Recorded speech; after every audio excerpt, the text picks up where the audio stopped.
കാശൊന്നും നോക്കില്ല, വണ്ടി പറഞ്ഞെടുത്ത്. എടാ എന്റെ വണ്ടി ഇപ്പൊ തരാ, ഞാൻ തിന്നൊന്നുമില്ല. കിട്ടിയാ മതിയായിരുന്നു. ഞാൻ ഇവനാക്കിട്ട് വരാം. എടാ ഇപ്പൊ വരാം. എടാ റേഷൻ കട വരെ പോയിട്ട് വരാം.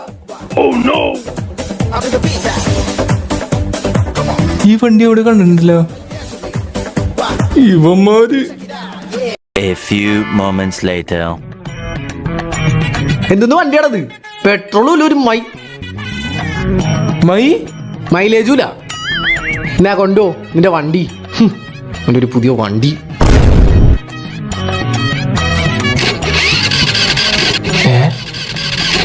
പെട്രോളില്ലേ? കണ്ടാ ഞാൻ പറഞ്ഞില്ലേ, തല്ലിപ്പൊടി വണ്ടി.